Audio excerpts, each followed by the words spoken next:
Hi,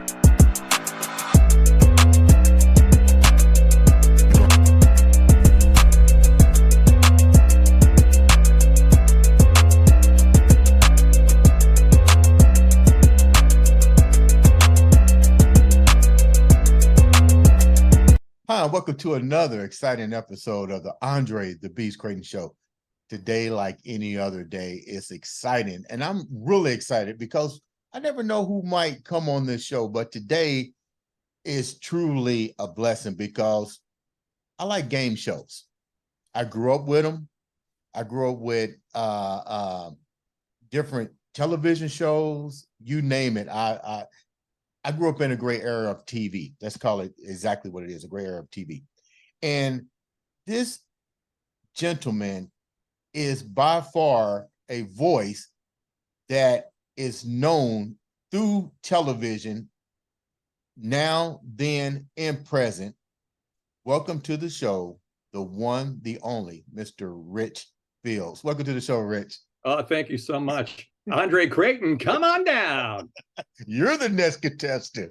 That's right. You know, we wouldn't say at the show, they wouldn't let you go by Andre the Beast. It would have to be your legal name for the call down. So no matter what, it would be Andre Crayton.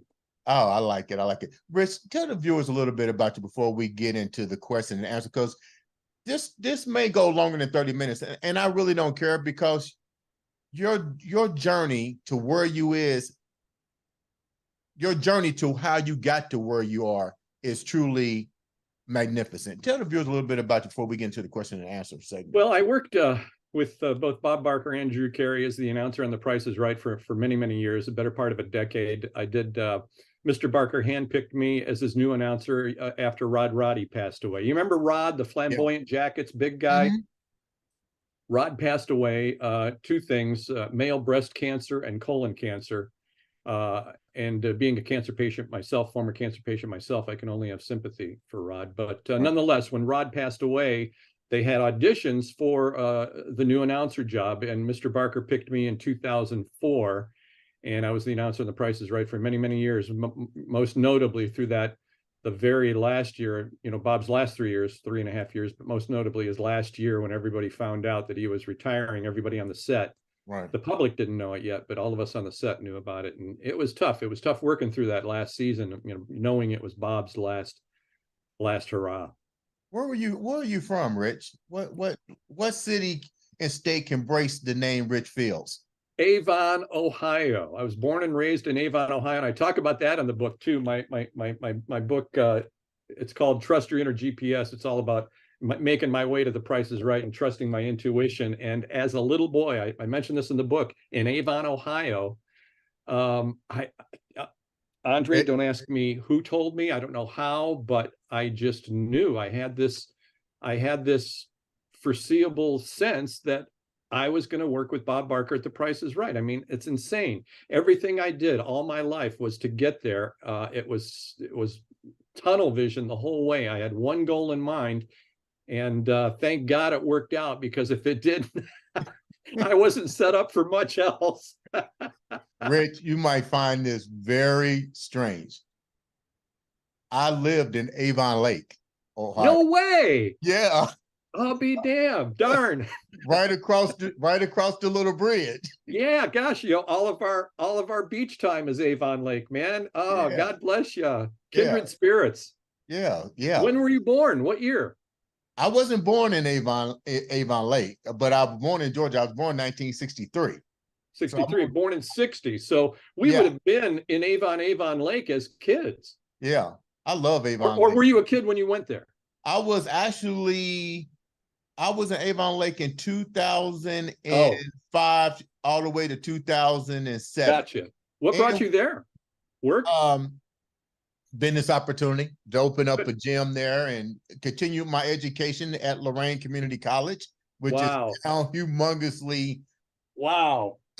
Lorain Community College. Again, I'm just a kid. I know that Hollywood is my path. I told my parents this. My parents used to have videotaping me really young, 10, 12 years old, standing in front of their television set in Avon, Ohio, with my mom's black hairbrush like a microphone, going, "Come on down, a new car," watching Price is Right. Right. And so my dad knew that I wanted to, work in Hollywood, and he took me to the Lorain County Community College. It was a brand new campus. Right.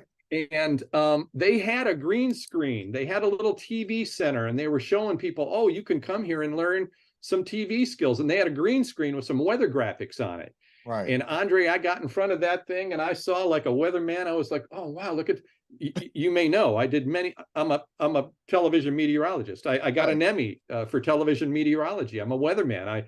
I just retired from a CBS affiliate here in Tampa doing weather. I did weather in Los Angeles for CBS News LA for many years. So Lorain County Community College, man, kind of lit the fire under me.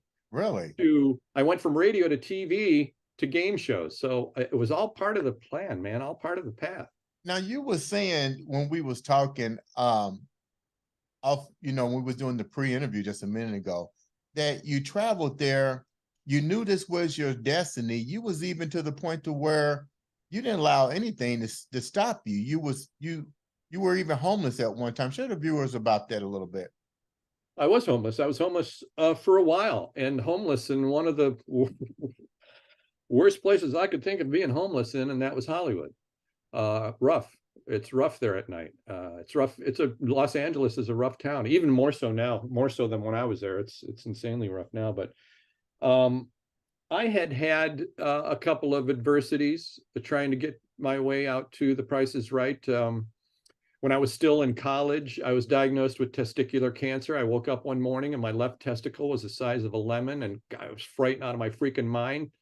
Go to the doctors. They say immediately it's a tumor. I have to have that thing removed. They biopsy it. It comes back malignant. I was hoping to hear the word benign, but it wasn't. It was malignant, spreadable testicular cancer. And CAT scans for years, nothing. Then more pops up in my lower lymphatic system. Got to battle through that. And had just graduated from the University of Florida and was out in the Denver area, ready to get my first, big radio job. I'd worked in radio in college, but this was like, the real thing, somebody under a contract paying me. And I get this news that now I got to have this lower lymphatic surgery. So that held me up, and oh God. Trying to make a long story short for you, Andre, but I get out of Denver, and I get fired in Denver, actually. Why did you get fired? You get fired for many. Why did I get fired? Yeah. Oh, well, in radio, it could be anything. It could be a format change. It could be new management. It could be something distastefully said on the air. In my case, it was at a all-staff meeting one night to talk about the radio station's growth or no growth or whatever. And I embarrassed the general manager. I didn't mean to, but I embarrassed the general manager. And boy, the next morning she called me in and fired me. So that only sped up my timeline to get to Hollywood, because I said right away, I said, okay, I'm over this cancer now. I'm out of my contract here in Denver. If there was ever a time that I was going to go to Hollywood, now's it. So I packed up my little orange Ford Pinto and I drove to Hollywood. No job, no house, no nothing. But I was willing to live that way. Right.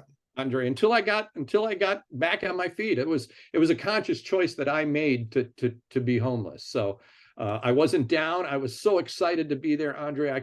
Every day was just a new opportunity to meet people, to make a new contact, and the motivation and drive to get to stage 33 and the Price is Right and Bob Barker was just overwhelming for me. But Rich, what was the fascination with Bob Barker? Not sure. As a younger boy, remember I told you I was born in 60, so I was old enough to start seeing the last few years of Bob's first show, Truth or Consequences. I don't know if you remember. I remember that. Yeah. Truth or Consequences. Yeah.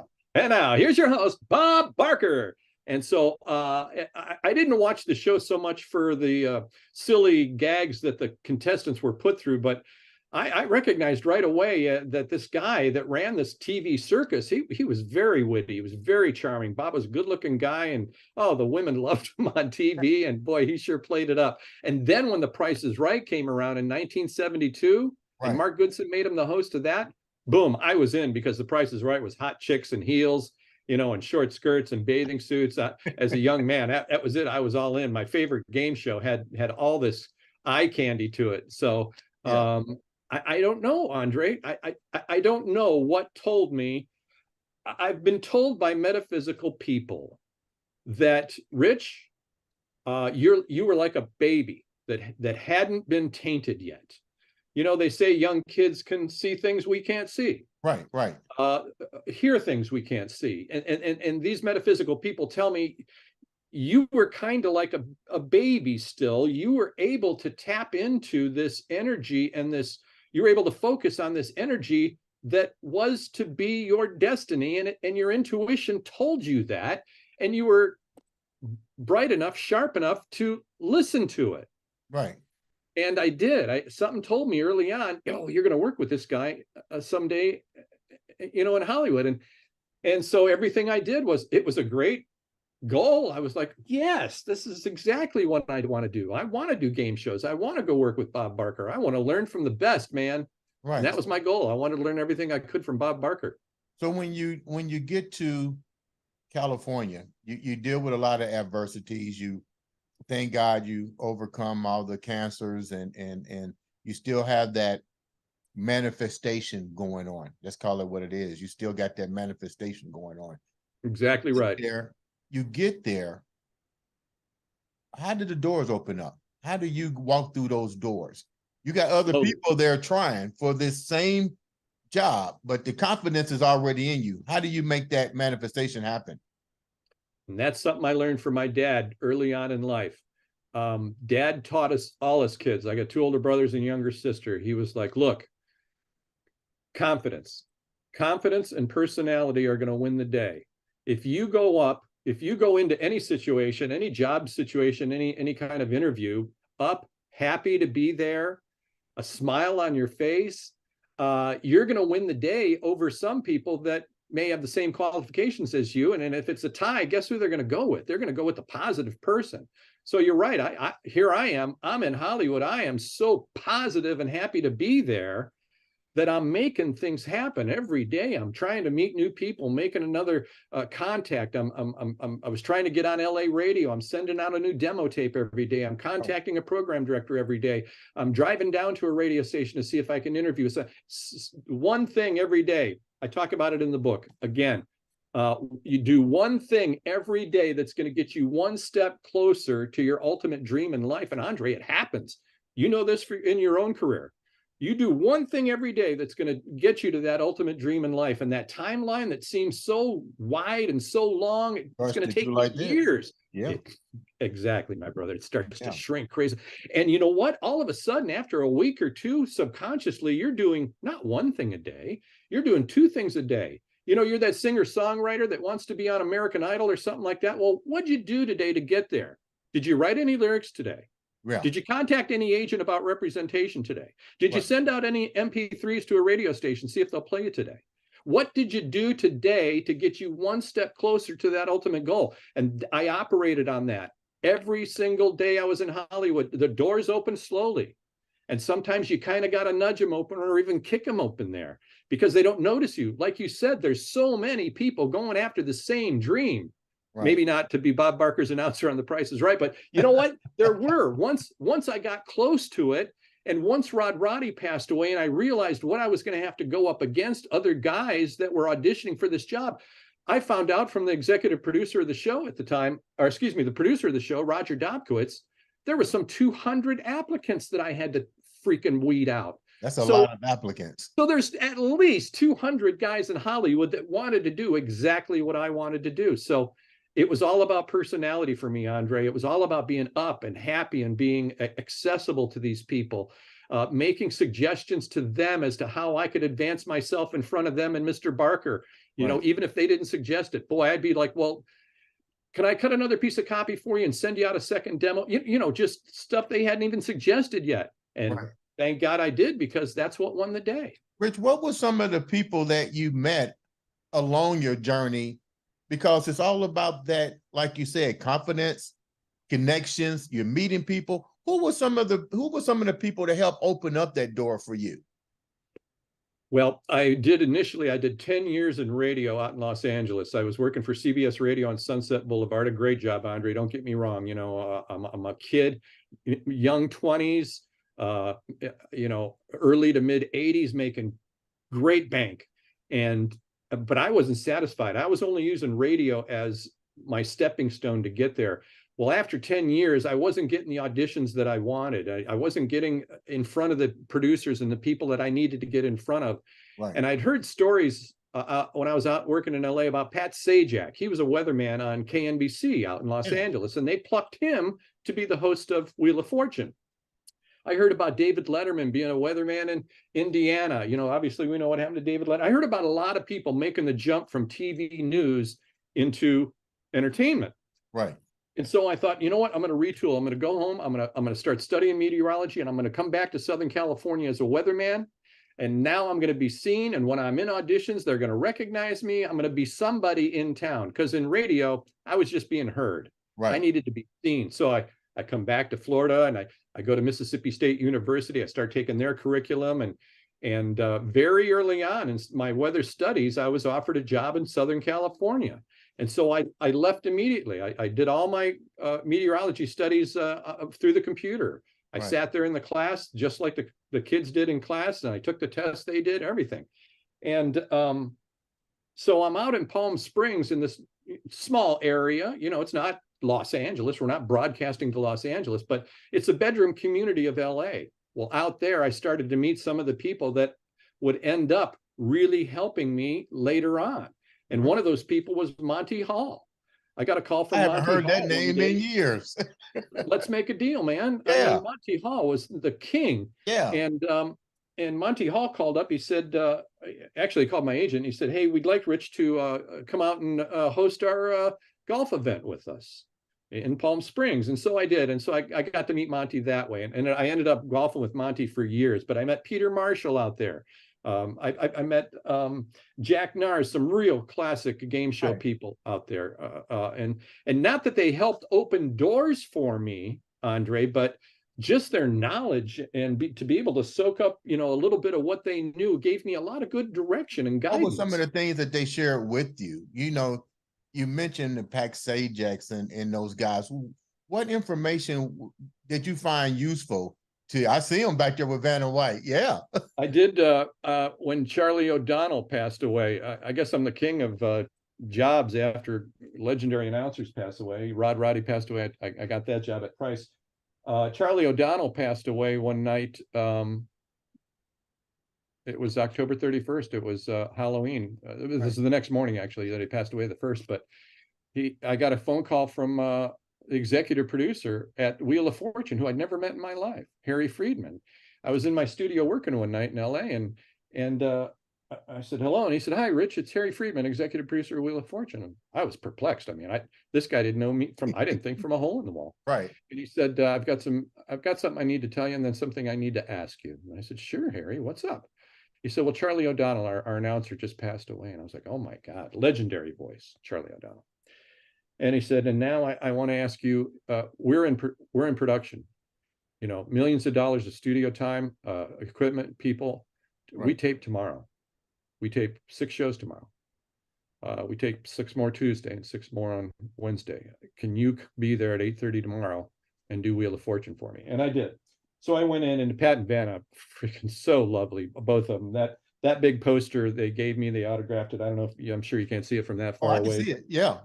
Just really beautiful people, and it was wonderful to work on Wheel of Fortune, and that added to my record. I've lent my voice now to 9 different television game show titles in my lifetime. So, in addition to Wheel of Fortune and The Price is Right, I voiced Family Feud, Beat the Clock, Match Game. I can't even tell you all of the titles that I've. We're showing our age, right? All that stuff you're saying, I remember. So we gotta limit some of them. but no, Andre. I mean, I just want to. My whole thing about being with you here today is just to get the message out here, and I know you're a proponent of this, positivity, and to laser focus your your intentions. And don't shoot with a shotgun and scatter when looking for a career out there. I mean, find out what it is that you want to do. And then, and I know you might be married, you might have children, even you might have an apartment to pay for, a mortgage to pay for. I get it, I understand it. And your wild, crazy big dream doesn't include that. Well, you know what? It can. Just start working on that dream by doing one thing every day that's going to get you there. And the dream will morph, and all that, the wife, the kids, if you happen to have that, it'll all work out. Right. You can still get to your ultimate dream in life, no matter where you are in life. Just trust your intuition. It talks to you all day, every day. So your intuition opened up doors. Yes. You got knowledge. Knowledge is power. You made connections. Now, how do you get Bob Barker on your side? Well, I can remember I was in TV news now. I've retooled myself as a television weatherman. I'm in Southern California. I'm in Palm Springs. It's seconds before the 11 o'clock news, and I'm at my desk in the weather center. And one of the anchors walks up to me. This is 2003. And they still had AP wire, rip and read. You know, that's where we used to get the news from. Right. Nothing was on a phone or digital. It wasn't quite to that point yet. And so he brought over this piece of rip and read copy off the AP wire machine, and he put it down on my desk, and I looked at it, and the big black slug line said, Hollywood, the announcer, The Price is Right, Rod Roddy, has just passed away. And I remember looking at it, and the anchor next to me said, what are you going to do? He asked you, what are you going to do? What are you going to do?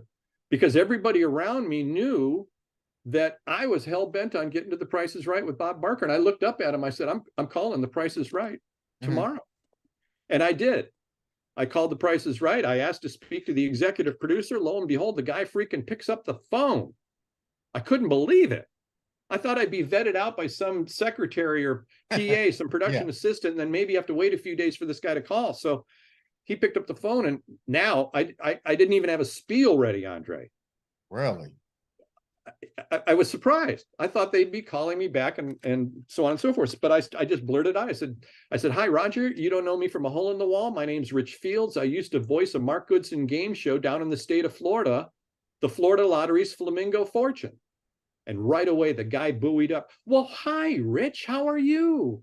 And I knew he would, because I dropped the name Mark Goodson. I used to work for Mark Goodson. Thank God, the little satellite game show I did down here in Florida years ago happened to be a Mark Goodson production. Wow. Well, Roger and the entire Price is Right staff, including Bob Barker, all came from the Mark Goodson School of game show producing and hosting. That is crazy.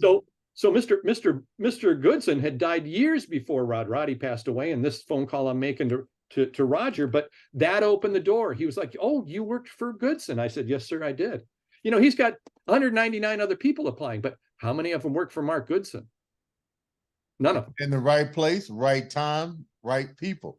So me, as a young man, dogging to do whatever I can to get the next job that's going to get me to Hollywood, it's going to get me the next game show. You know, I applied down here for this little dinky satellite state lottery game show. And what does that do? That opens the door for me to make that phone call in Hollywood. Boom. Mark Goodson actually opened that door for me. Wow. And then from there on, I had to prove myself. You know, the first thing was, well, hey, I was like, you know, how can I get in front of you and Mr. Barker? And, you know, what can I do to, you know, send us a tape. We want to hear what you sound like.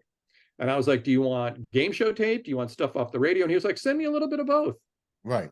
So I did. And some time went by, Andre, more than I was willing to sit and wait for. I mean, 7-10 days, I didn't hear anything. That's so unlike me to make a follow-up call, to wait that long. But I didn't want to seem eager or like a vulture. Rod had just passed away. Right. You wanted some time for them to grieve and really go back and rethink. And so about 10 days later, I just couldn't stand it. I told my wife, I said, I got to call him. Maybe they've moved on, and I just need to know. And so I called back, and Roger answers his own phone again. Hello, it's Roger. I said, Roger, Rich Fields. Hi, Rich, I was just going to call you. And I said, oh, okay, so Mr. Barker and I sat down and listened to your tape, and we'd like to take this to the next level. Wow. I said, what's that? We'd like you to come in and do an audition with Mr. Barker. Oh man. Did I you couldn't cry? believe it, Did you cry, Andre. Rich? Did you start Huh? crying? Did you start crying? Not at that point. I always wait till I'm off the phone or off the Zoom, then I go cry. Yes, I mean, inside it was like, oh my God. Everything in my life told me I was going to be here. All I got to do is my part now. Right, Andre? Isn't that what you got to do in life? You have to do your part. God will take care of everything else. But you know what? You have to do your part. Right, right. And so I had to start jumping through the hoops they wanted me to jump through, sending them the tapes, coming in to do an audition with Mr. Barker. And so I'm so naive. I say to Roger, I said, "Oh, when do you want to do the audition?" He said, "Monday." This was like on a Friday or something. Monday. And remember, I work at CBS 2 in Palm Springs. I'm the weatherman out there, and I'm thinking, geez, how am I going to get out there late Monday? You know, I do the Right. 4, 5, 6, and 11 o'clock news. All right, I'll just call in sick and not tell anybody that I'm going to this audition. And I said, and Palm Springs is 90 minutes outside of LA. So trying to gauge what time I need to get to Hollywood for this audition, I said to Roger, I said, so is it going to be after the day's show tapings, you know, that I go in the studio with Mr. Barker and we tape this, you know, audition? Oh, no, you're going to do 4 shows on Monday, 3 shows on Tuesday, and 3 shows on Wednesday with Mr. Barker live on the air. Holy crap. You got a job. I couldn't believe it. This was my audition. It was on the air. Yeah. It was an on-air audition. It was nuts. It was everything, Andre, was just falling into place, and it all ended up falling into place. Hold down, Rich. Check this out. You're out there. You have to perform live. You pretty much got the job. How many days? I certainly didn't think that. You know what I mean? I knew there were other guys trying to get in. How many days did you call in sick? You already called in once. I know. What did you tell the weather people? You're the weatherman. So, well, I told you I called in sick on Monday, and then for Tuesday, Wednesday, I took a couple vacation days, and I didn't tell anybody at the TV station that I was auditioning in Hollywood with Mr. Barker. And so I get done with these 3, 4 days of auditions, these live on the air auditions, and I'm driving back to Palm Springs, and I'm thinking, what do I tell this TV station? What do I tell the management? You know, it's a brand new startup, brand new station. They just hired me, just put up billboards with my face and picture, my face and name on them. And they were spending a lot of money, you know, and I felt bad. I was like, God, I got to tell them somehow, but how? I mean, they were a CBS affiliate. In a matter of a week, they were going to start seeing me on the air with Bob Barker. I got to fess up. Right. So I go in and I talk to the manager and the news director, and I told him, I said, hey, you know, when I was sick out, you know, last week, I was actually in Hollywood auditioning for Mr. Barker to be the announcer on The Price is Right. You know, they were like, what? How did that happen? You know, and so I had to tell them, and I had to fess up. I had to tell them everything. Right. And at this point, by the way, I had come back from Palm Springs, and it had been a few days since I did my on-air auditions with Bob. And Roger had called me already and said, Rich, we loved what you did. We've got another guy auditioning this week, but can you come back next week? We'd like you to come back and do another week's worth of shows with Mr. Barker. And so in this meeting with the CBS 2 people, not only did I have to tell them that I just did a week's worth of shows with Bob at The Price is Right, and they're going to air on your station any day. Oh, yeah. And by the way, they want me to come back and do another week's worth. And once I said that, then it really hit them that, oh, my God, this guy could possibly be leaving us. And I got to give it to the ownership and management of KPSP in Palm Springs. They were very cool with me, man. I was under a three-year contract with them, exclusive, Andre. If they'd have said no, that would have closed the door on my Price is Right dreams. But they got together with the people at CBS, and they made a deal. I don't know what it was, but CBS got me out of my KPSP Palm Springs contract, and made it a free pathway for me to work with Bob on Price. So everything just freaking fell into place, my brother. I can't even tell you.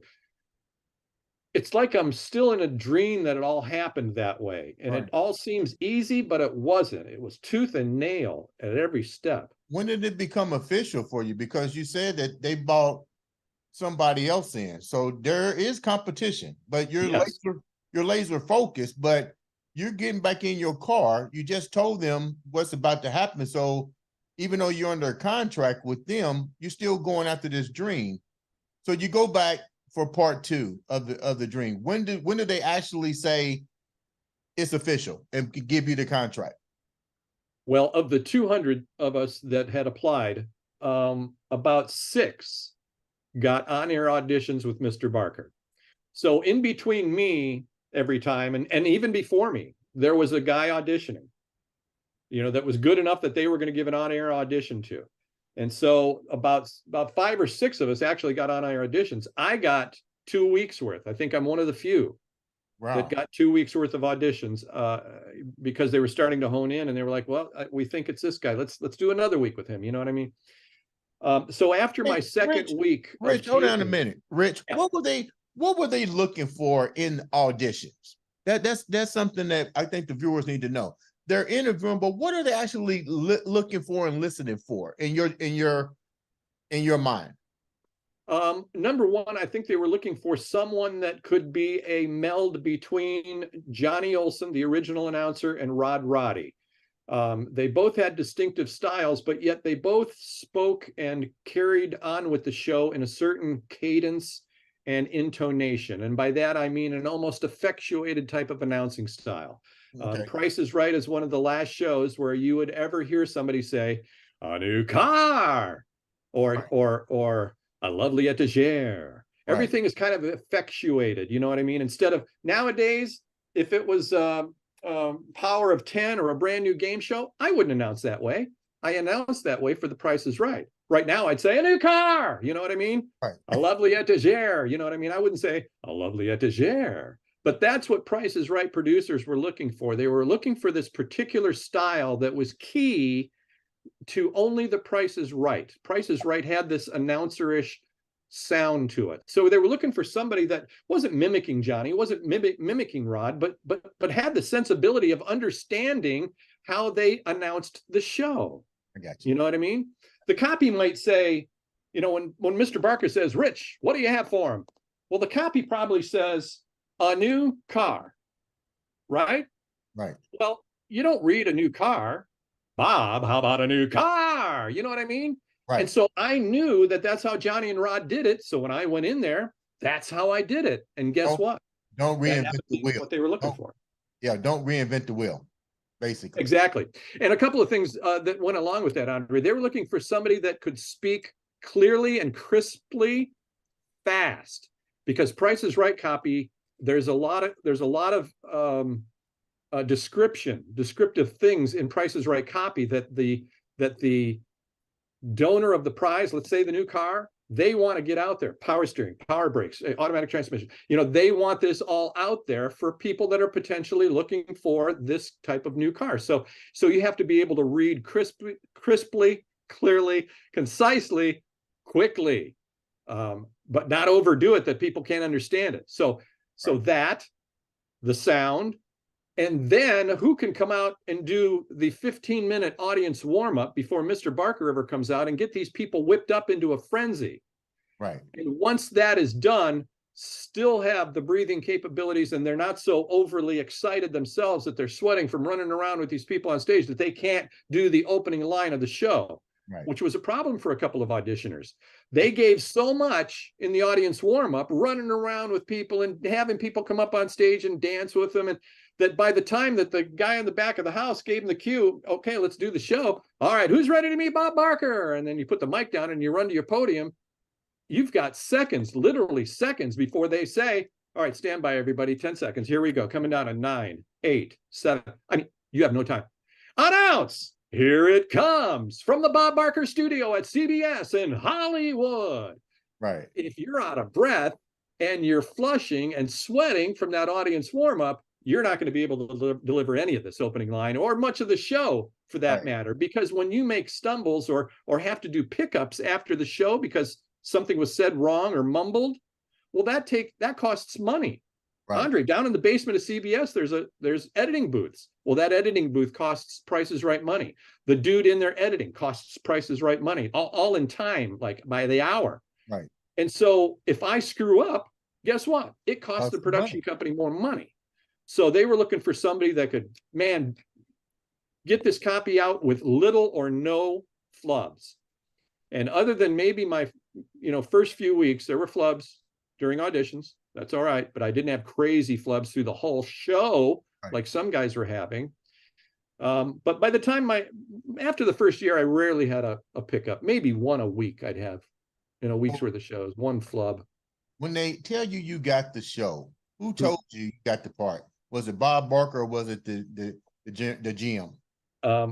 So I'm done with my second week's worth of auditions. There's another guy on, and I was told he was going to be the last guy to audition. So I'm sweating bullets. I don't know how the guy's doing, a week's worth of shows. I'm still waiting for a phone call. And I'm all mic'd up, suit, tie. I got my mic on, got my IFB in my ear so I can hear the director's booth at KCBS 2 in Palm Springs. It's seconds, a couple of minutes before 6 o'clock on a Friday. And I'm in the newsroom because I'm going to have that weather hit where you see the weather guy in the newsroom. Hey, coming up, blah, blah, blah. And then later, after commercials, he comes back and he's in front of the wall. I told you earlier, blah, blah, blah. Let me show you. So I'm out in the newsroom to do one of these hits right at the top of the show. And I'm standing there getting ready. It's 5 minutes before. And the phone rings on my desk, Andre. And it's that phone line that's either your wife or the news director. Right. Both equally as important to pick up, like right now.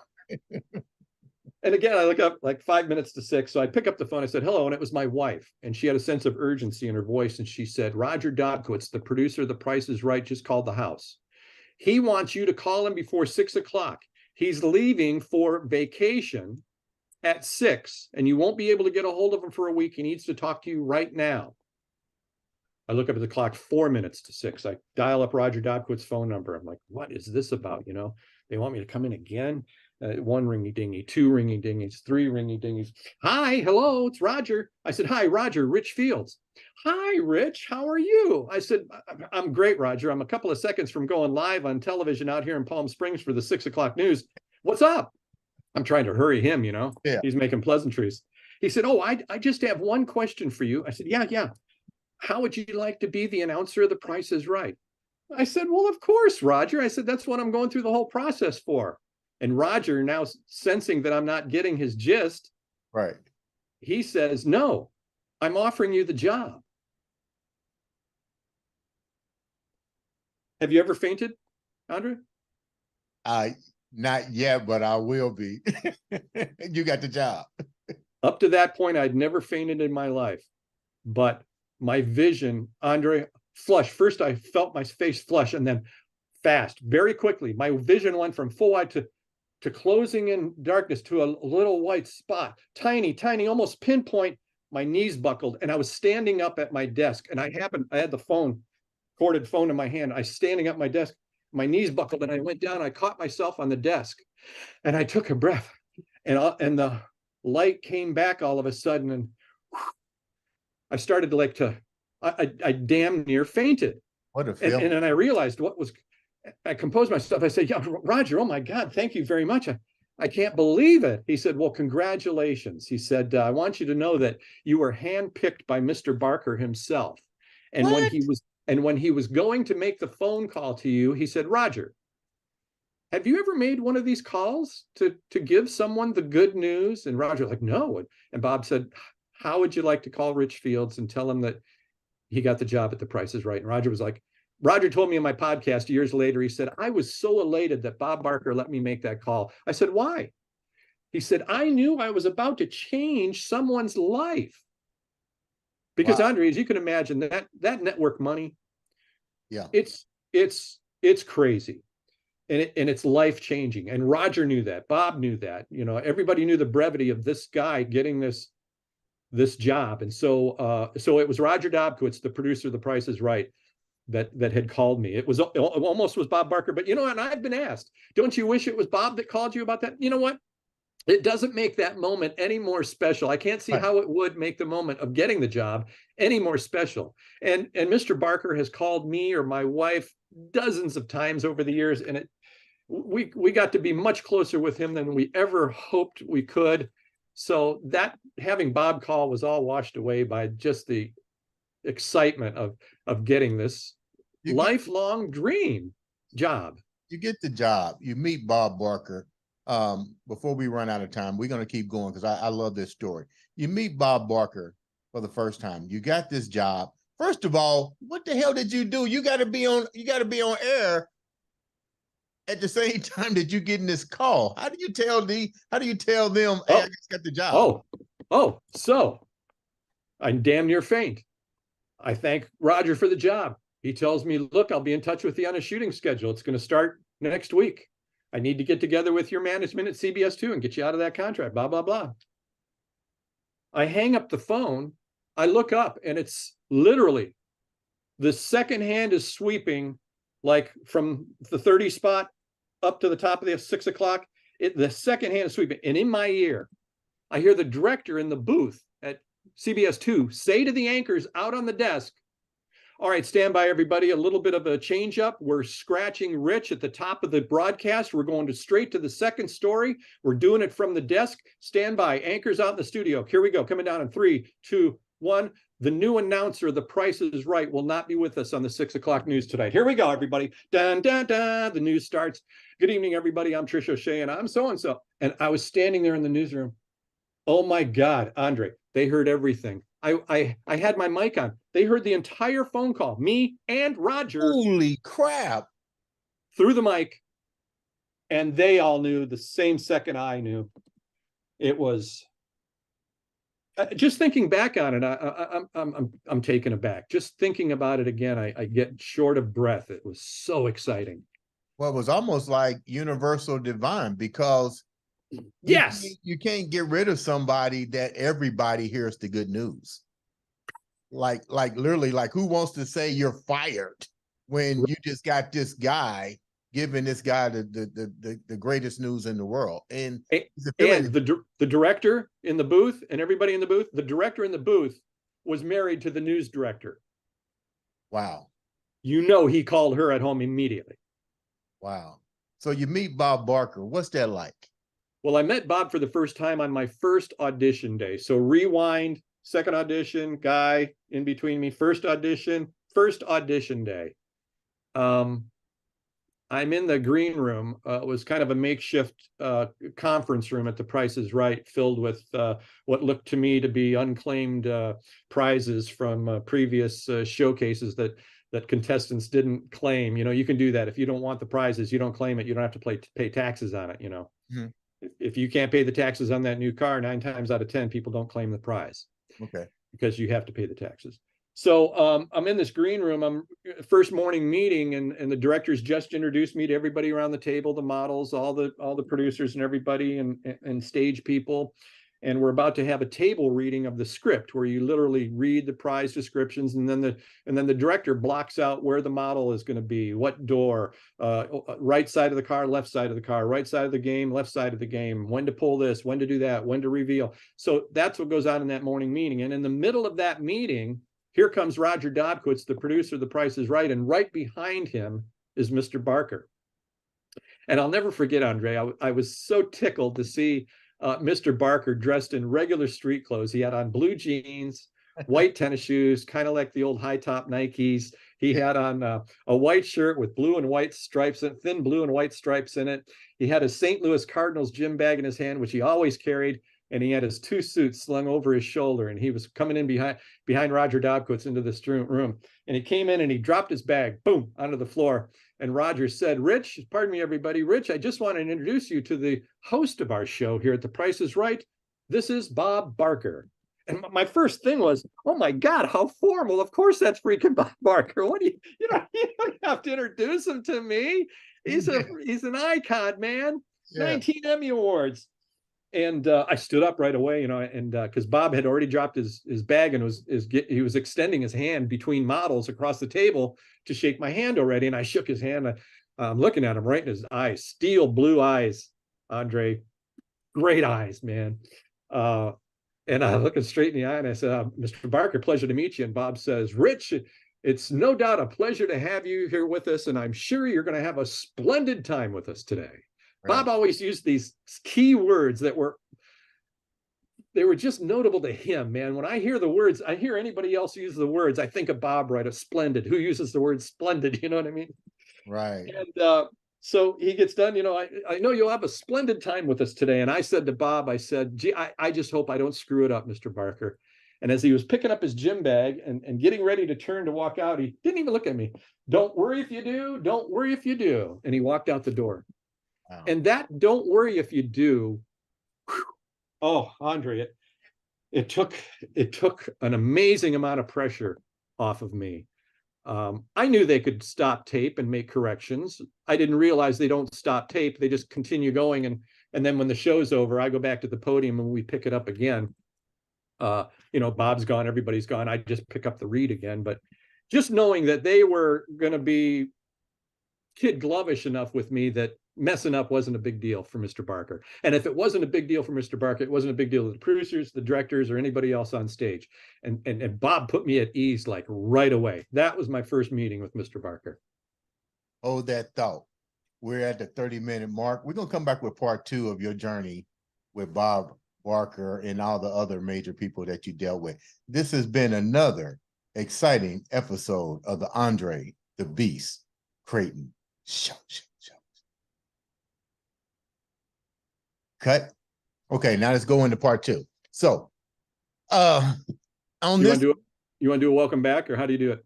No, what I'm gonna do is I'm gonna say we're back with Okay. back with the continuing story of Rich Fields and the Bob Barker journey, and then we'll talk about that. We'll talk about a little bit of Drew Carey. Then we'll close it out with how can they get your book and what are you doing now to get the book and so forth. Okay, ready? 1, 2, 3. We're back with the continuing story of Mr. Rich Fields and his journey into the fabulous world of game. Do it again.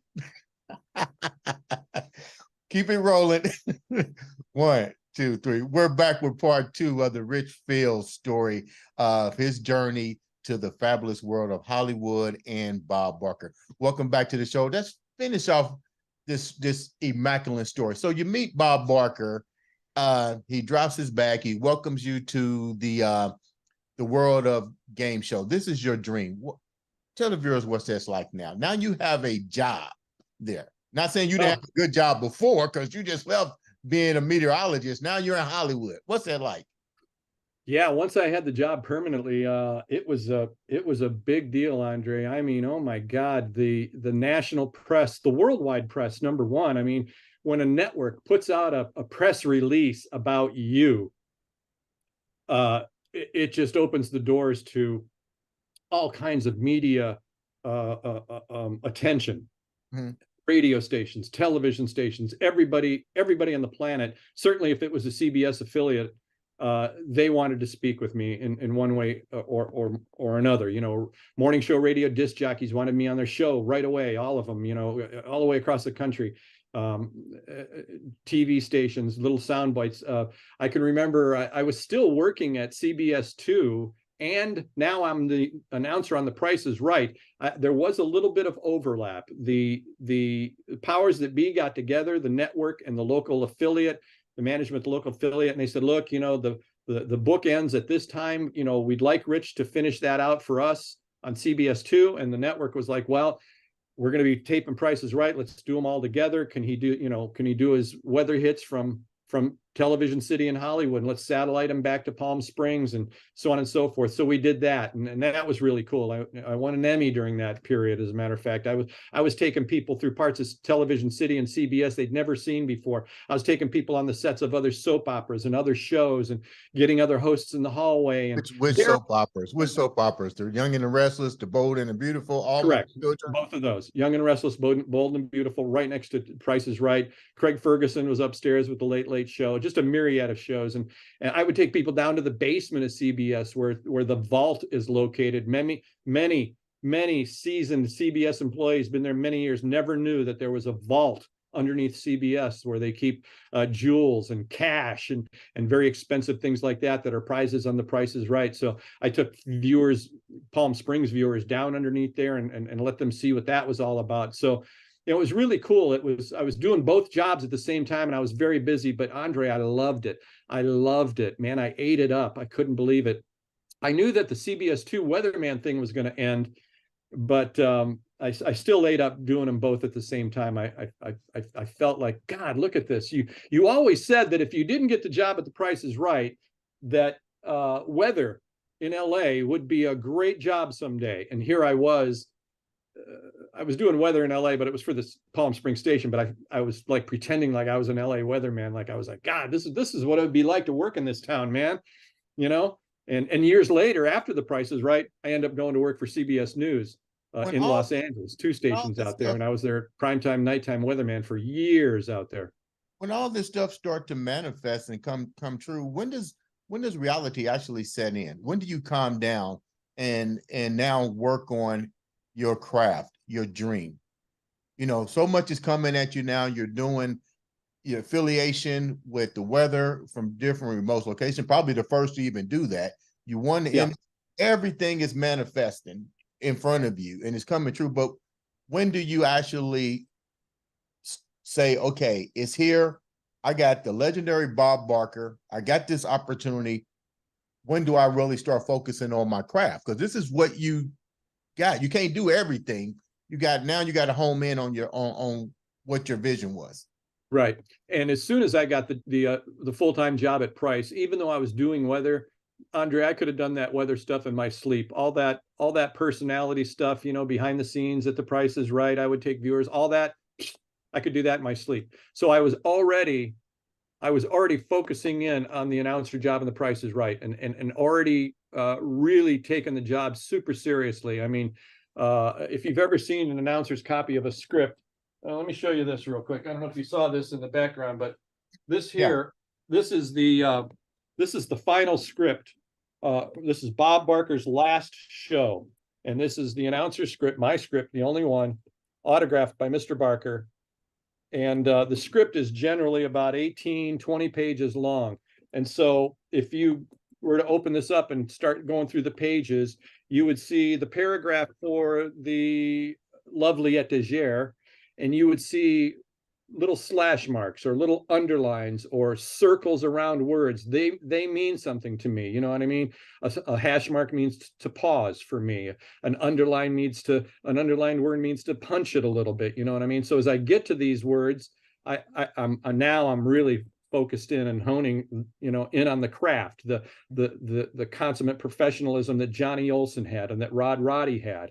So I'm marking up copy. I'm really focusing in on it from day one of actually getting the job. I'm all immersed in being an announcer on a game show. I mean, I did my best during the auditions. I marked up copy during the auditions, but now it was like, this is your career. This is your freaking job, buddy. You know, hone in on this and really start getting this perfectly correct.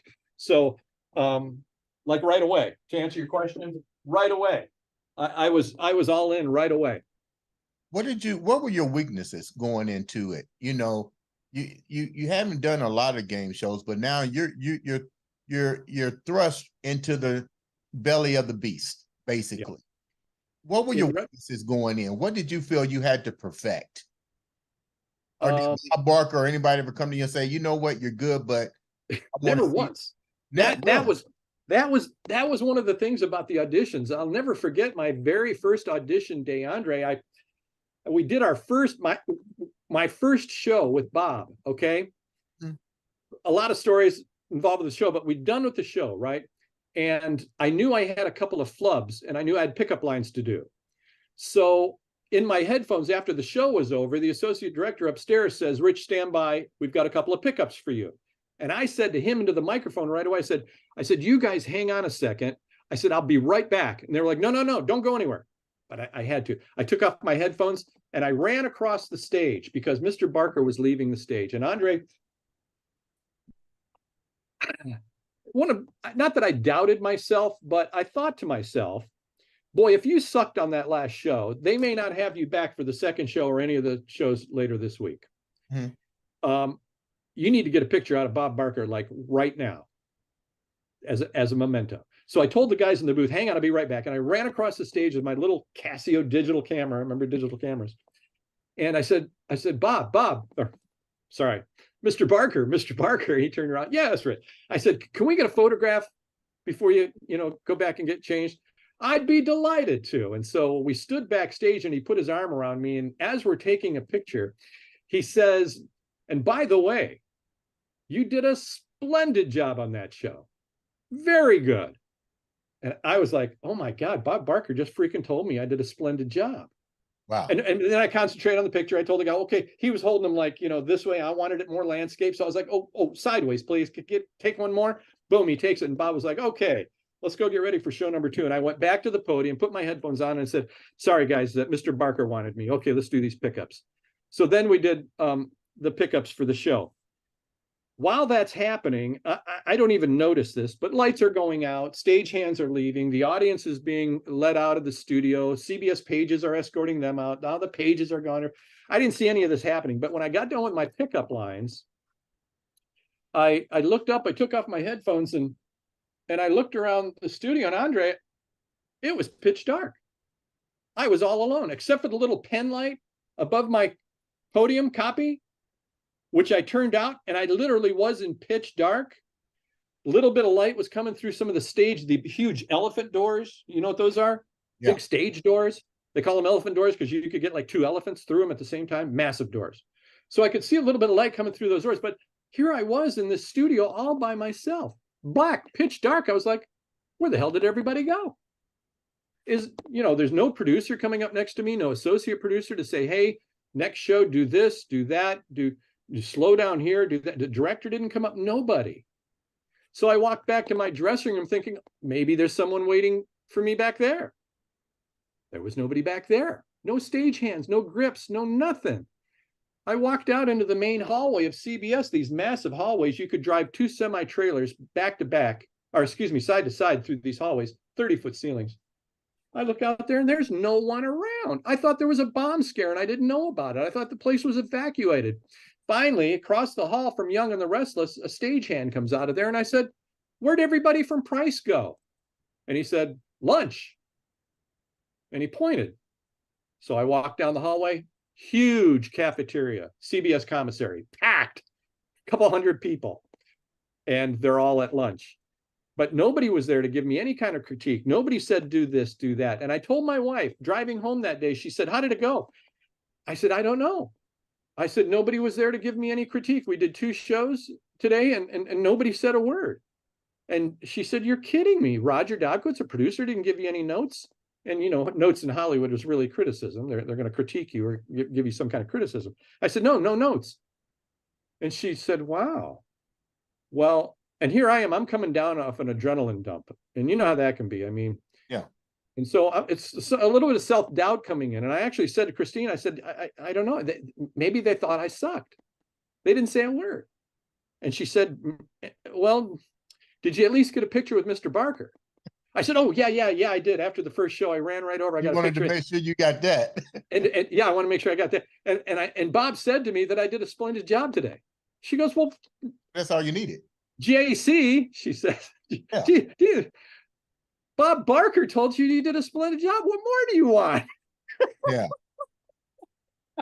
And it dawned on me, oh my God, the host and executive producer, the guy that's going to make the final decision, said, you did a splendid job today. This is during auditions.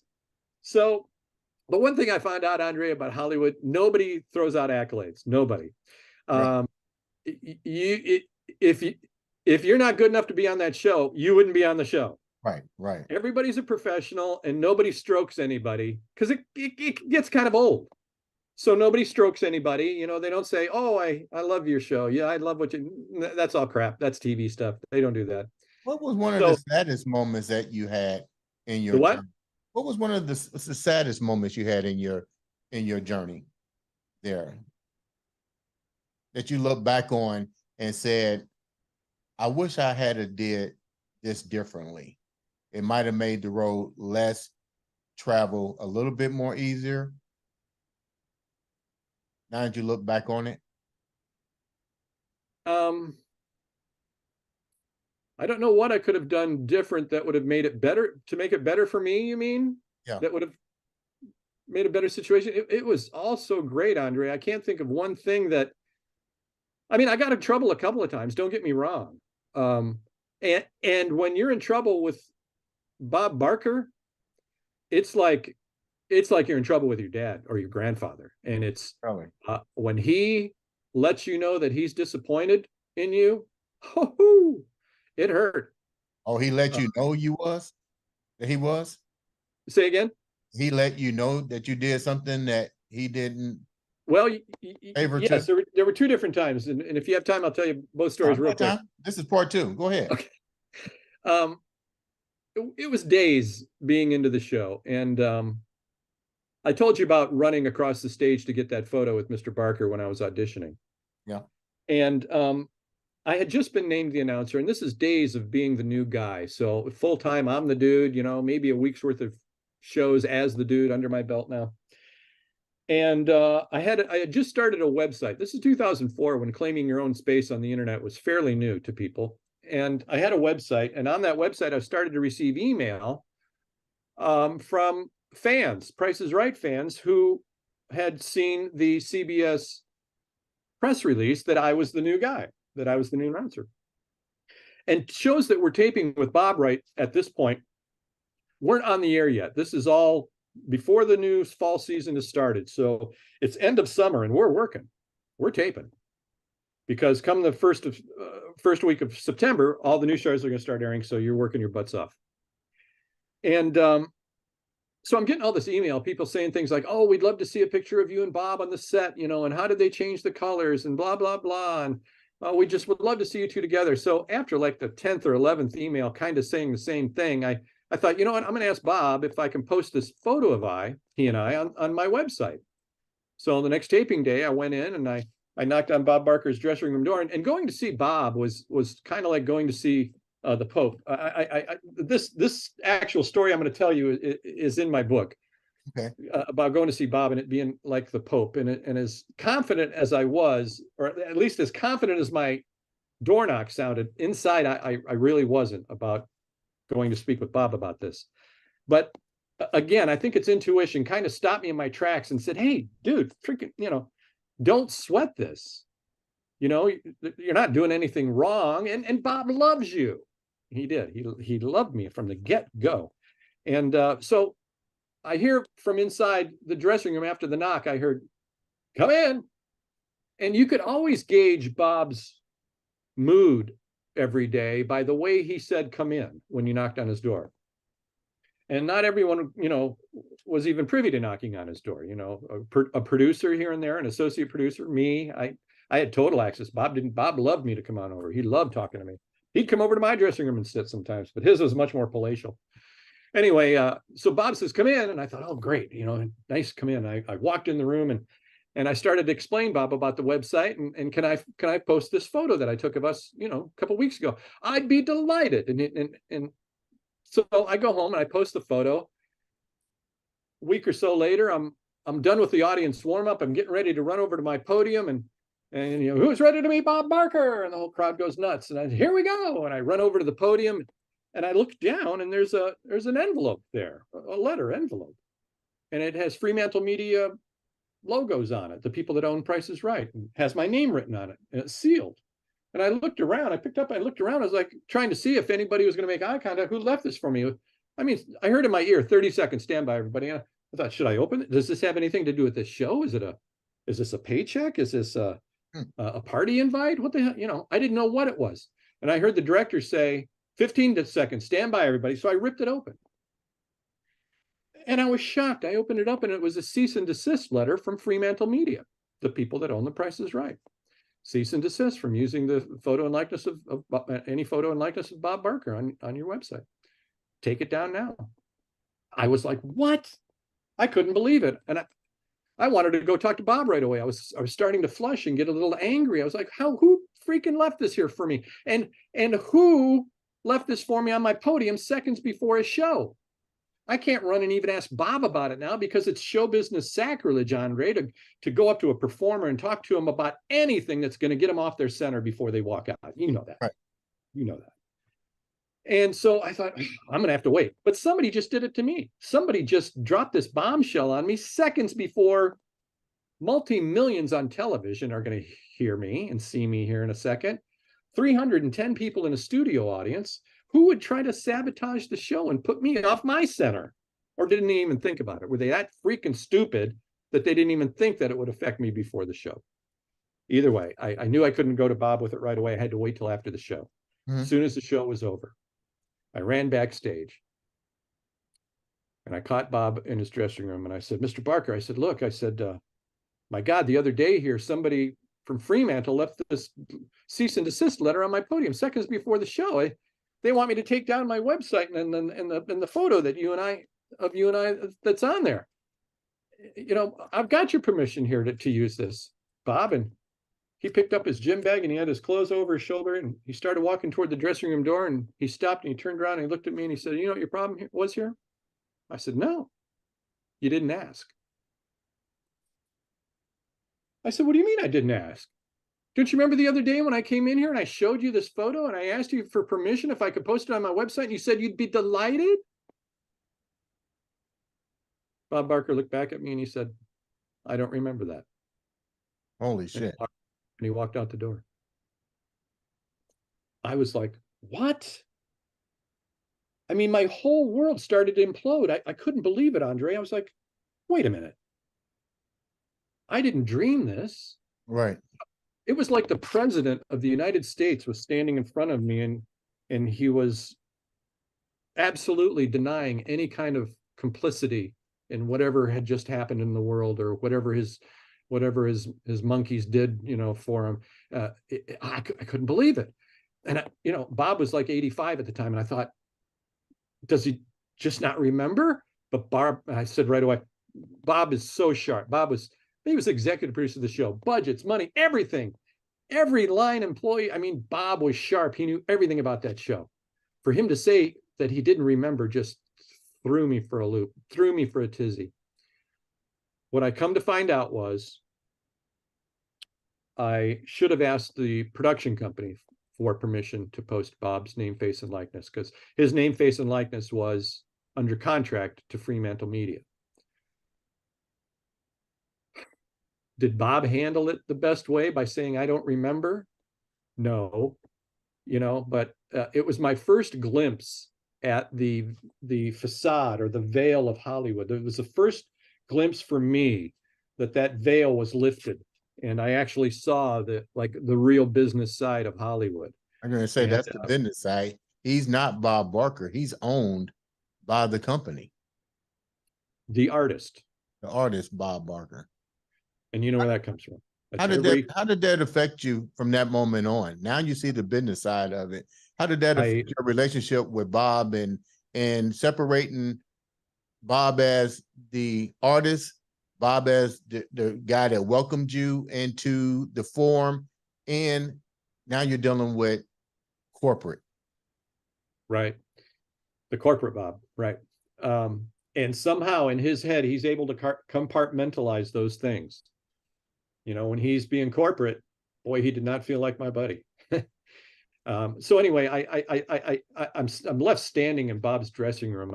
I know you haven't seen the inside of his dressing room, but it's a beautiful place. And there's all these animal prints on his walls, pictures, photos of leopards, bobcats, bears in their natural habitat. And they're the stamps that the U.S. Postal Service put out in Bob Barker's name. They're the animal print stamps. People collect them anywhere. They're massive, and they're all over the walls of his. So here I am standing there after Bob walked out. My world's imploding on me, and I looked around, and then freaking animals were staring at me like I was stupid, Andre. I felt like a greenhorn kid. I mean, I was 40 years old, and I felt like, oh my God, you know, whew, what do I do? So I went home and I just started thinking about it and thinking about it and thinking about it. And I knew how the relationship between Roddy and Bob had deteriorated in the last few years between the two of them, not only on air, but off air as well. They fell out of favor with each other. And that's a whole huge, long story. But I didn't want that to happen with me and Bob. I had just gotten there. I was only a week or two into being the official guy. Mm-hmm. And I just said to myself, look, screw it. This photo thing isn't worth tainting the relationship that you have going with Bob Barker. It's not that important. Drop it. Pull the photo off the website. Never bring it up again. So I did. I went to my website. I pulled the photo down, changed everything back to the way it was, and decided, look, it was the weekend anyway. Look, when I go in Monday, I'm going to go in with a happy and open heart for not only the show still, but Bob Barker. Don't let, because I'm a Sagittarius. I have a hard time veiling my true feelings in my face. If I'm not happy or if I don't like somebody, they know. And I didn't want that to happen with me and Bob. So I really had to change my mindset and think, screw it, forget about the photo, forget whether he told you or not. He just gave you the job of a lifetime. Be happy and move on. So I did. I came in the next Monday with this mindset in my head. And who do I see as I come walking in at 8:30 in the morning? He's never there that early. Bob Barker. And Bob says, he's standing in the hallway. Our dressing rooms are right across the hallway from each other. And it was a small hallway. It was only our 2 dressing rooms in this particular part of the building. And here Bob is standing in this hallway talking with somebody from the show, a grip, somebody that he wouldn't normally even be conversing with at any length about. He joked and kidded with everybody, don't get me wrong. But it was like he was as if he was waiting. And as soon as he saw me, he buoyed up immediately. Hi, Rich. I said, good morning, Mr. Barker. How are you? How was your weekend? I said, it was fantastic, Bob. Did you get out and do any hiking on Runyon Canyon? I couldn't think of anything. I knew he hiked in Runyon Canyon, so did you get out and do any hiking? It was really nice. Well, yes, I did. And you and Christine, what did you guys do? Did you get out with your little pug Gunner? He knew we like to take the Gunner to the beach, did you get out to the beach? Really engaging me, asking me about my wife and the dog. And I knew my instincts, my inner GPS is telling me he's purposely trying to make time with you, buddy. He's purposely feeling you out. Have you buoyed up? Are you up and happy with him? Have you let him know with your energy that you let that thing go and you're not going to hold him against? Because over the weekend, I guarantee you, if he didn't already realize it, over the weekend, he was like, damn, I did give him permission to use that. So I think he was feeling me out to see where I was at. Maybe he was looking for me to bring up the photo issue so he could soften his response. Either way, Andre, he was a completely different guy with me. He was back to being my buddy, and I didn't care about the photo anymore. I was just happy that Bob wasn't holding against me what had transpired in his dressing room on our last taping day before. Did you at any point in your life, even today, sit back and look at maybe the pressure that he was under, the different hats he had to wear, the different transitions that he had to put on with people? Maybe that was another reason he was distant, because maybe he had a lot more on his plate than what people could imagine. Yes, and yes. And that's exactly what it ends up being, Andre. Here Bob is, pardon me, he's dealing with me on a personable, real congenial level. His new guy, his new sidekick, you know what I mean? It's me and Bob up there. I mean, the whole show, it's either Bob talking or me talking. I mean, it's almost me and like Bob. You're married. You got to be able to get along. He's going to eventually have to come up to you to get to know you in order to make the marriage work. Right. And after the cease and desist letter and talking to him in his dressing room, that's exactly what he was doing. I think he was smoothing over that business side, that executive producer side, that corporate side of Bob, and trying to say, look, I'm still your buddy. Everything's okay. I probably did go out of my bounds by telling you it was okay. I was just being up and happy with you. Yeah, sure. Go ahead. Post it. But then he didn't think about Fremantle having a problem. They own the rights to his name and likeness. Bob, you can't just give people permission like that. Not that they would say it like that. They'd probably be like, well, Mr. Barker, please remember that, we just can't keep going and giving people permission like that. We have the rights to your name, face, and likeness. And if we let Rich do this, other people are going to do it. And then how do we stop it? I had no idea that till you just shared that. That's probably a reason why celebrities don't like taking pictures with people, probably that very reason. I'm sure for that very reason. And God knows what the person's going to do to him. I mean, in this day and age, you can make that picture anything you want once you got their face. I mean, so that was a not that it was a mistake of mine, but that's when I thought I was in trouble. That's when I first thought, oh my God, you've just turned your relationship with Bob Barker. Thank God it was salvaged. And we went on for many, many years after that. And we're compadres, man. We were pretty close, really thick. If you know, my wife and I, we'd go to Bob's house, or I'd go to Bob's house myself, or we'd go out to dinner at Antonio's restaurant, Mexican restaurant in West Hollywood with Bob. That was his favorite place because they had a cheese enchilada he loved. You know, he's vegetarian, vegan, so they always had to have some place that he could eat. But he loved cheese enchiladas, man. So wherever it was, you know, he was just such a great friend through and through. And even his last days, Andre, again, it's in the book.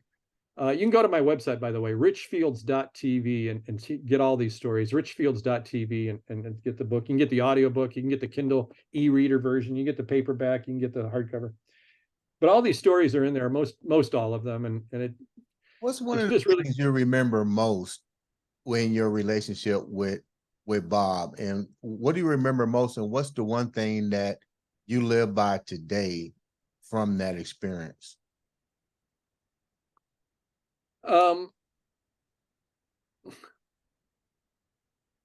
the one thing I live by today from that experience stems from eating at Antonio's, actually, with Mr. Barker one day.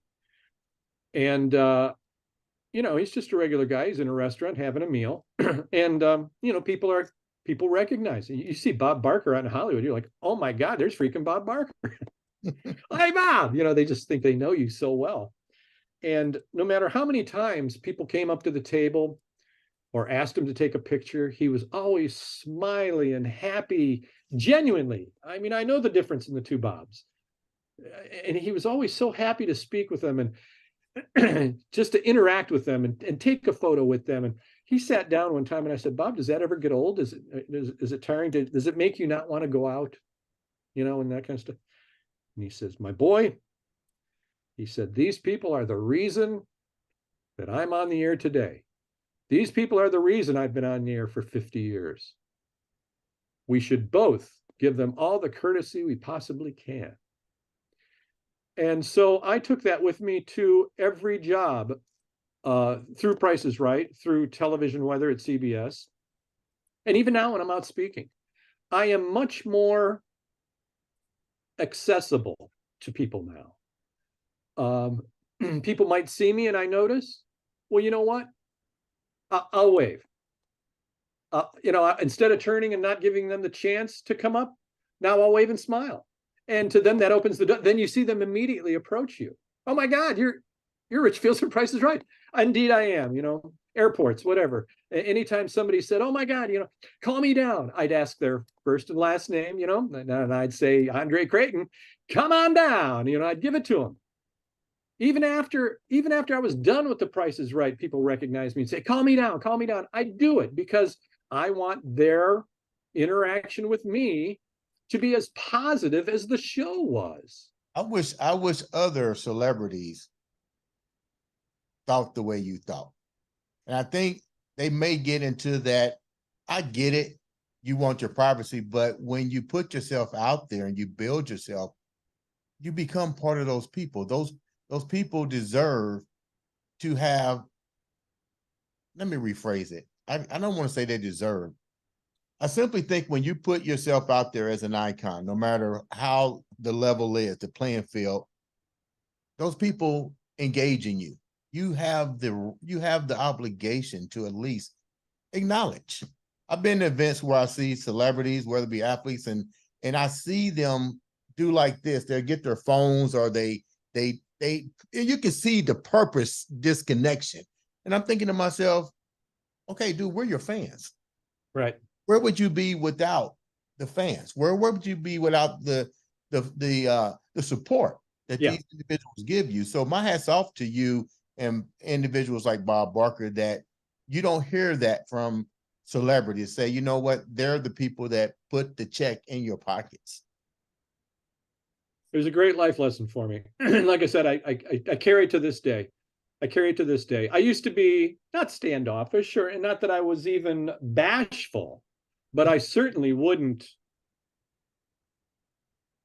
initiate contact, where now maybe I'm not initiating it, but I'm acknowledging that they've, you see people point or something like that. And, if you just acknowledge them, Right. It's up to them now. Right. If they want to approach or say hi. And 10 times out of 10, once you've acknowledged them, they'll approach. And now you're able to make a real connection with somebody. You know what I mean? Instead of, I just saw the guy from The Price is Right in the airport. No, now it's, I just had the guy from The Price is Right call me down in the middle of the airport. Man, it was freaking great. Two different. Speaking of people that you've touched their lives and worked with, you work with Drew Carey. What's that like? How did that came about, that relationship? Well, definitely is Cleveland, Ohio for him. Totally.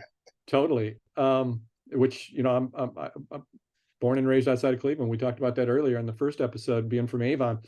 But it was cool. We had to go through the Bob Barker retirement. I mean, we had no choice. Bob was retiring, so it had to happen, and it happened. Now we have to look for a new host. That's up to the network and it's up to Fremantle Media, but they end up with Drew Carey. And after seeing some of the people that auditioned, I was thrilled they picked Drew, because at least Drew was a name, a big name, And he was from Cleveland. I thought, oh, we're going to get along right away, and we did. If I thought I was friends with Mr. Barker, Drew and I were like buds. We did everything together. I mean, everything. We'd go to soccer matches. Like you guys are far from each other. Had, what is it, 270 over to Avon and back into Cleveland? I-90. Yeah. I-90. Right into Cleveland. But yeah, grew up very close to each other. And we're practically the same age. I'm 62, and I think Drew's a couple of months older than me. Mm-hmm. So we grew up at the same time, same sensibilities, same area of the country. I mean, we hit it off right away. Private plane rides to go here, there, everywhere with Drew. I mean, my wife and I went to Brazil with Drew and his fiance at the time. I mean, we did everything. I'd be over the house for football games on Sunday. I mean, everything. I mean, we were really tight. We got really close, really quick. What did he bring to the show that's different? What did he bring to the show that's different and allowed you to keep being who you were? There was no pressure with Drew for me, I'm just talking about my personal feelings. Mm-hmm. There was no pressure on me with Drew Carey as the host. And this is no dig at Drew, but it wasn't the pressure I had with Bob Barker every day. I wanted to do good every day. I wanted to do great every day, no matter who the host was. But there was less pressure with Drew. Everything was more, shooting from the hip with Drew, and the production was more shooting from the hip. And where we never stopped tape with Bob, ever. We were stopping tape all the time to fix things. And so for me, Andre, the pressure was off. I mean, it was more, oh gosh, if you didn't enjoy the job before, and I did, you can actually sit back and enjoy the job now. Because it was that kind of joviality and that kind of camaraderie. I knew what Drew was thinking. He'd be out talking to the audience during a commercial break. I knew everything that he was thinking, wanting, and needing. Right. Because I spent the entire weekend with him already, and it's just a continuation from the weekend. Now it's Monday morning, and you know what I mean? It was just, we were much closer than Bob and I were. Bob, he didn't hold me at bay, but I made sure I never overstepped my boundaries with Bob as working with him and being friendly with him. Right. Not being friends with him like I was friends with Drew. I was Drew's friend. You know what I mean? Mm-hmm. And Drew was my friend. And so it was just a different feeling working with the two. That's all. Your career is just like manifest in its fullness. And I can see it in your conversation. I can hear it in coming out of your heart that you've definitely been blessed with all kind of enlightenment in your journey. And I appreciate you coming on the show and sharing that with us. before we wrap up, there's two things. How can the viewers get a copy of your book? How can the viewers contact you about public speaking? What are you doing now? That's it. I'm out doing a lot of motivational speaking. Now that there's live events again, I'm traveling to do them. A lot are right here on Zoom. I did 51 people from the IBEW union the other day, right here, all right on the thing. So whether it's out speaking live or speaking to folks virtually, I'm passing along this positive message of listening to your intuition. I call it GPS, your inner GPS, because for me, yeah, it's a guiding system, GPS. Intuition's a guiding system, GPS a guiding system. But for me, the GPS means God's positioning system for our lives, because that's what your intuition is, man. It's telling you constantly where you should be, how you should get there. It tells you everything if you just listen to it. And so richfields.tv, www.richfields.tv. Instead of going to Amazon, you can go to Amazon and look for Trust Your Inner GPS, or you can look it up by my name, Rich Fields. But if you go to richfields.tv, you'll see all 4 versions of the book there: the hardcover, the paperback, the e-Kindle reader, which you can read on your phone. The audio version was just released yesterday, last night, as a matter of fact. It just dropped last night, the audio version. So that's out there, all at richfields.tv, and as well as speaking gigs. All the info is right there. And Andre, I appreciate you bringing that up, brother. You know what? Before we wrap up, I'm really touched. I mean, to actually get you on the show, to know your journey, is definitely heartfelt. You definitely are a true indication of GPS at its fullness, going through the hard times. I mean, you basically are beast in motion for real. Coming from you, brother. Thank you. Wow. Leave the viewers with words of encouragement. Like I said in the first episode with Andre here, it doesn't matter where you are in life. It doesn't. You can be strapped down to a horrible job. You could be saddled with children, you know, saddled, bad word. You could feel stuck by being married, having bills to pay. And I get all that. Oh my God, how am I going to change my life or my career with having all this obligation? You can still do it. All that obligation will morph into your dream. Find out what your ultimate dream in life is. Think of it right now. Oh my God, before I started all of this in my entire journey in life, what did I want to be? What did I want to do? Boom, your intuition just told you what that dream was. Focus on that and start doing one thing every day that's going to get you one step closer to that ultimate dream in life. And the timeline, like Andre and I talked about a bit ago, it starts shrinking. It's crazy how fast it happens. And all those obligations that you have now that you think are keeping you from doing this, they morph. They all of a sudden become part of the dream, and you can still have the wife and the children and your ultimate dream in life. Everything fits together. You just got to start walking through your timeline of life. You're in it right now. But when are you going to pick up that ultimate dream and walk through your timeline of life with it? You're not doing it now, are you? Ladies and gentlemen, get on the ball. Do something today. Ladies and gentlemen, come on down. Come on down. Pick up that book, GPS. Rich, Trust your inner GPS. Thank you for coming on the show. This has been another my pleasure, exciting episode of the Andre the Beast Crayton Show.